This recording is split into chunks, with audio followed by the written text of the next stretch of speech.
यदि तपाईहरुको जमिन बाजु तथा खाली रहेको छ र त्यो जग्गामा एकचोटि लगानी गरेर वर्षौंसम्म आम्दानी गर्न चाहनुहुन्छ भने तपाईहरुको लागि यो सेन्टको बिरुवा अति उपयोगी हुन सक्छ। आखिर के हो त यो सेन्ट नामक बिरुवा र यसबाट के बन्छ र यसको फल प्रति केजी कसरी बिक्री हुन्छ र यसको बिरुवा प्रति बोट कसरी पर्छ सम्पूर्ण जानकारी आजको भिडियोमा दिनेछु। प्रति गोटा 2500 रुपैयाँले बिक्री भइरहेको सेन्टको बिरुवा थोरै महँगो भए तापनि यसको विशेषता र गुणको बारेमा थाहा पाइसकेपछि यो एकदमै ठिकठाक लाग्न सक्छ, किनकि यो बिरुवामा एकचोटि लगानी गरिसकेपछि वर्षौंसम्म आम्दानी लिन सकिन्छ। यस सेन्टको बिरुवाबाट उत्पादित फल प्रति केजी 2000 रुपैयाँले बिक्री हुने गरेको छ र यस बिरुवाले पहिलो वर्षमा 8 देखि 12 केजीसम्म र वयस्क रुखले 250 देखि 280 केजीसम्म फल दिन सक्छ र यो हिसाबले एउटा सेन्टको बिरुवाबाट तपाईले वार्षिक 4 देखि 5 लाखसम्म आम्दानी गर्न सक्नुहुन्छ। अब तपाईहरुको मनमा लाग्न सक्छ, प्रति गोटा 2500 रुपैयाँको एउटा बिरुवाले वार्षिक 4-5 लाख आम्दानी दिन्छ, तर यसबाट बन्न चाहिँ के बन्छ र यति महँगो?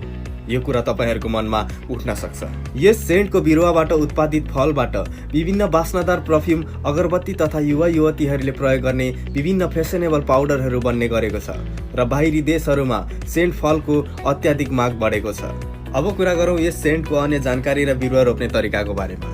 200 देखि 2500 मिटर हाइटसम्म हुने यो सेन्टको बिरुवाले पहाड र तराई भागमा राम्रो उत्पादन दिने गरेको छ र यसको खेती पूर्वी जिल्लाहरूमा विगत 11 वर्षदेखि गरिँदै आएको छ। यस सेन्टको बिरुवाले रोपेको 36 महिनादेखि फल दिन सुरु गर्दछ र पहिलो वर्ष 8 देखि 12 केजी र वयस्क बिरुवाले 250 देखि 280 केजीसम्म फल दिने कुरा सुरुमै भनिसकेको छु।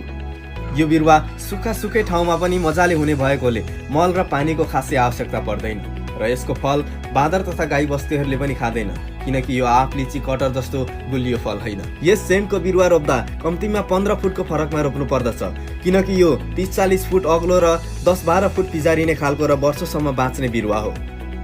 अब कुरा गरौँ सेन्टको बिरुवा कसरी पाउन सकिन्छ र यसबाट उत्पादित फल कसरी बेच्ने र कसले किन्छ भन्ने बारे। यदि तपाईहरु नेपालको जुनसुकै कुनामा रहेर हामी मार्फत बिरुवा अर्डर गर्नुभयो भने हामी तपाईहरुकै ठाउँसम्म बिरुवा डेलिभरी गरिदिन्छौँ र हामीबाट लिएको कुनै पनि बिरुवा 1 वर्ष भित्रमा मरेमा हामी त्यस मरेको बिरुवाको साटो किसानहरूलाई प्रोत्साहन स्वरूप पुनः अर्को बिरुवा फ्रीमा उपलब्ध गराउँदछौँ र हामीबाट बिरुवा लिएर तपाईहरुले फलाएको फल हामी आफै किन्छौँ, किनकि हाम्रो टिमले 11 वर्षदेखि यो सेन्टमा काम गर्दै आएको छ र 8 वर्षदेखि किसानहरूद्वारा उत्पादित फल लिँदै आइरहेको छ। अब ढुक्क भएर सेन्टको बिरुवा लगाउनुहोस् र प्रकृति र वातावरणको सुरक्षा गर्दै आफ्नो भविष्य पनि सुरक्षित गर्नुहोस्।